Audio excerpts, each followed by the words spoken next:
날씨 너무 좋죠. 이건 완전 놀러 가야 되는 날씨야.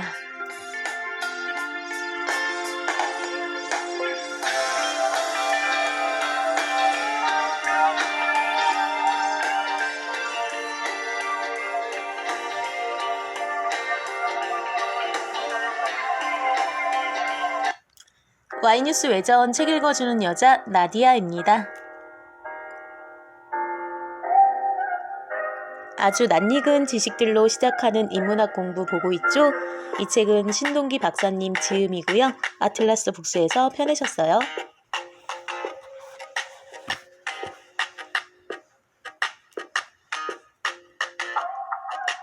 이번 시간에는 2부 신화와 종교에서 7장 그리스 로마 신화, 고사성어로 풀어보는 그리스 로마 신화 이야기를 보도록 할게요.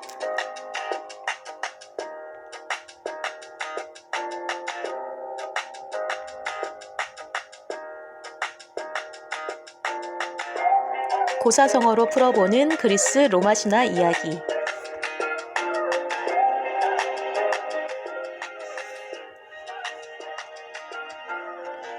동양 3국에 고사성어가 있다면 서양에는 그리스 로마 신화가 있다.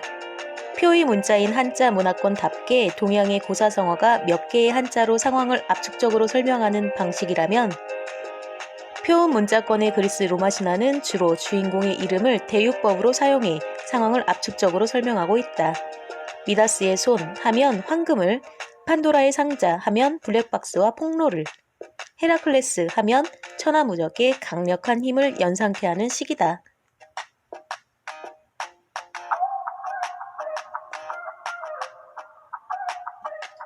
미의 상징 헬레나는 가인 박명이자 경국지색.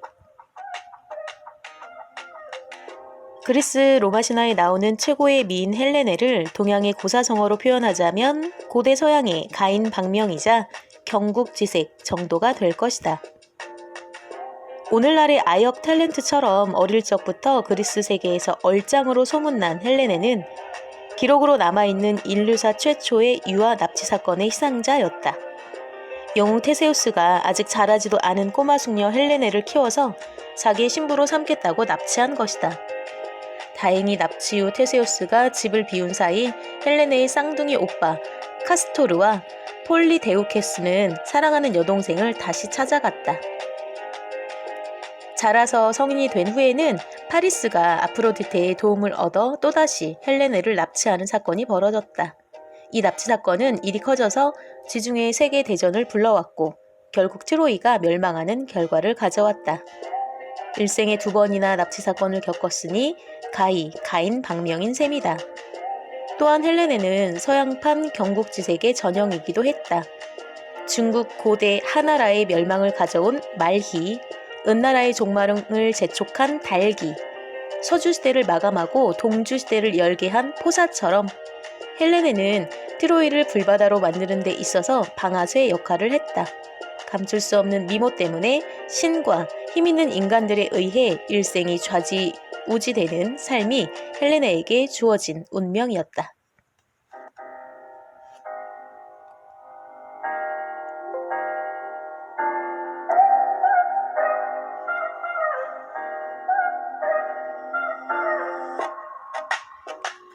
군계 일학 아킬레스와 권토 중래 아이네아스.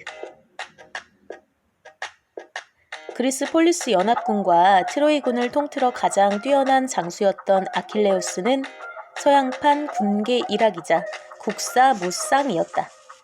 아킬레우스 한 명의 전력이 포세이돈과 아폴론이 세웠다고 전해지는 견고한 트로이성과 맞먹을 정도였다고 하니 오디세우스를 비롯한 연합군의 쟁쟁한 장수들 중에서 감히 그와 비길 자가 없었다.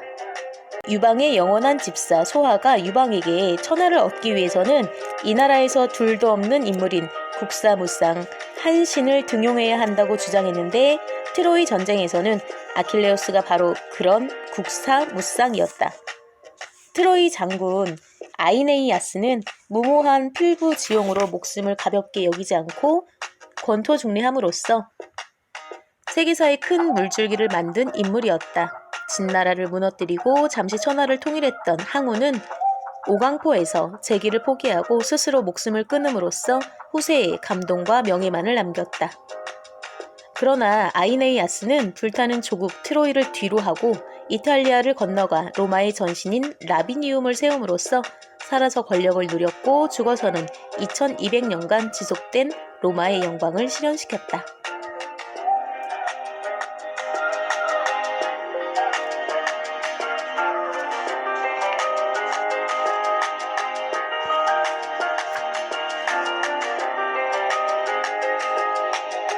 오디세우스의 금의 야행.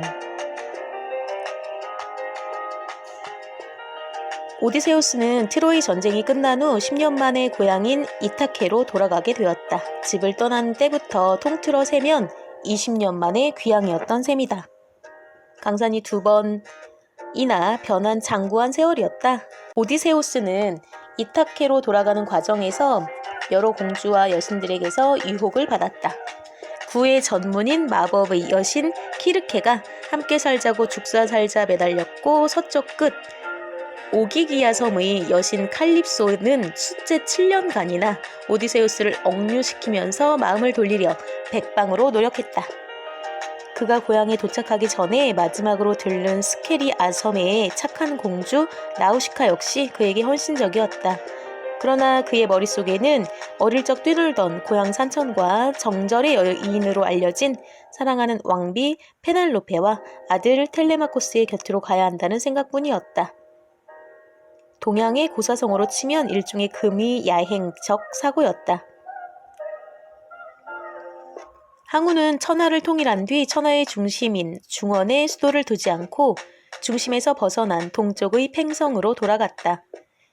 팽성을 택한 이유는 자신에게 익숙한 연고지라는 것이 전부였다. 권력과 명예를 쥐었으면 고향 땅에 가서 가까운 이들에게서 인정을 받아야 비로소 의미가 있다고 생각한 것이다. 항우는 권력과 명예를 쥐더라도 태양사를 한다면 비단 옷을 입고 밤길을 걷는 금의 야행과 다름없다고 생각했다. 이런 그의 금의 야행적 사고는 결국 다잡은 천하를 그대로 유방한테 바치는 결과를 낳고 말았다. 오디세우스의 경우 애초에 천하 통일이 목표가 아니었다. 그의 목표는 총각대 헬레네의 청혼자 중 한 명으로서 그녀가 어려운 일을 당했을 때 함께 돕자는 맹약을 지키고 폴리스 국가들이 명예를 회복하는 것이었다. 오늘날과 같이 거대한 통일국가 개념이 존재하지 않았던 그리스 시대에 다른 선택을 생각해내기는 어려웠을 것이다. 당시 오디세우스에게는 그냥 조그마한 평화의 섬 이타케로 돌아가는 얼마 안 되는 국민을 다스리며 가족과 함께 오순도순 평화롭게 살다가 아들 텔레마코스에게 왕의 자리를 물려주는 것이 유일한 선택지였을 것이다.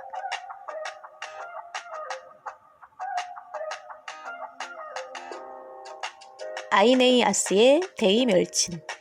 이와 반대로 큰 뜻을 품은 사람은 때에 따라 혈육이나 가까운 이도 버릴 수 있다는 대의멸친이자 읍참마속을 선택한 인물도 있었다. 한 왕조 400년에 문을 연 유방이 실제 그랬다. 유방은 항우와 달리 특정 지역이나 특정 출신들에 대한 집착이 없었으며 혈육에 대해서도 냉정했다. 팽성 전투에서 패해 도망을 갈 때 마차의 무게를 줄이기 위해 13살 난 아들 영을 몇 번이나 말차에서 밀어 떨어뜨리기도 했다. 광무산에서 항우와 대치했을 때는 아버지 태공을 죽이겠다는 항우의 위협에 나중에 고깃국이나 한 그릇 보내달라는 독한 말로 대응했다. 로마의 전신인 라비니움을 세운 아이네이아스 역시 큰 뜻을 위해 사랑을 버렸던 인물이다. 트로이군의 부서량관 아이네이아스는 새로운 땅을 찾아 국가를 세우라는 제우스의 명을 받들어 불타는 조국 트로이를 뒤로하고 길을 떠났다. 그 후 그는 지중해 이곳저곳을 헤매던 중 티로스의 공주 디도가 세운 아프리카 지중해 연안의 작은 국가에 들르게 되었다. 그는 이곳에서 디도와 사랑에 빠졌지만 사랑보다는 대업을 선택했다. 신의 명령에 따라 제2의 트로이를 세우기 위해 배에 올라타 닻을 올리고 냉정하게 자기 길을 떠나버렸던 것이다. 디도는 장작을 쌓아 올리게 하고 멀어지는 배를 보다가 그 장작불 위에서 스스로 삶을 마감했다. 디도는 카르타고의 창업자였고 디도를 뿌리치고 떠난 아이네이아스는 마침내 이탈리아 땅에 도착해 로마의 전신인 라비니움을 세웠다. 1000년 뒤에 있을 로마와 카르타고 간의 숙명적인 대결의 씨앗이 뿌려진 것이다. 불타는 트로이를 뒤로하고 사랑하는 사람까지 버린 아이네이아스의 데이멸치는 동로마가 멸망하는 1453년까지 그 성업을 뻗치는 결과를 만들었다. 2200년의 역사였다.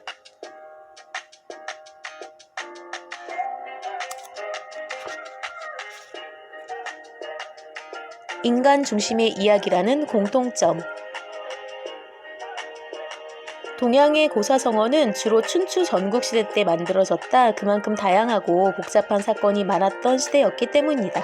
서양의 그리스 로마 신화의 경우 주로 도시국가로 존재했던 폴리스 국가시대를 배경으로 만들어졌다. 많은 도시국가들이 존재했던 시대였던 만큼 이야기 소재가 풍부할 수밖에 없었던 것이다. 동양의 고사성어는 주로 사람과 사람 사이를 나타내는 내용이 많은 반면 그리스 로마 신화는 주로 인간과 신과의 관계를 나타내는 내용이 많다. 동양의 경우 초기부터 통일 국가를 지향했던 만큼 사람과 사람 간의 관계로 부대낄 일이 많았다는 의미이고, 이에 비해 서양의 경우 신의 실체인 자연과 인간이 부대낄 일이 많았다는 의미로 해석해 볼 수 있다. 그러나 양쪽 이야기 모두 그 중심에는 항상 인간이 있었다. 동양의 고사성어와 그리스 로마 신화가 서로 통할 수밖에 없는 이유다.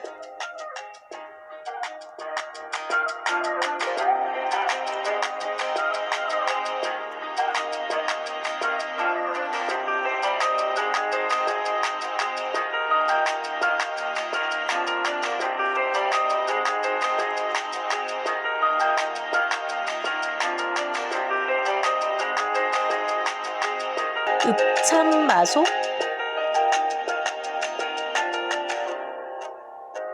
데이멸친? 목숨을 버린 여인? 뭔가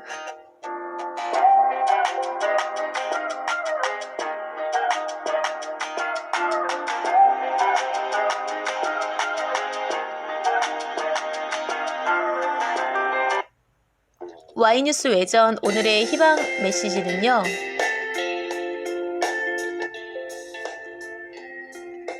땀은 숭고하다입니다. 어제가 무슨 날인지 아시죠? 노동절이었잖아요.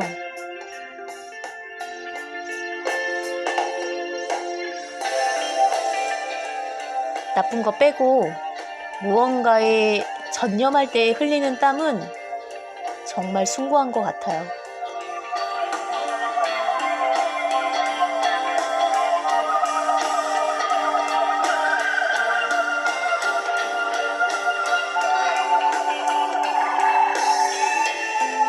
Y뉴스 외전 책 읽어주는 여자 128번째 시간은 여기까지예요. 129번째 시간에 먼저 가서 기다리고 있을게요. 기억하세요. 여러분은 아주 특별합니다.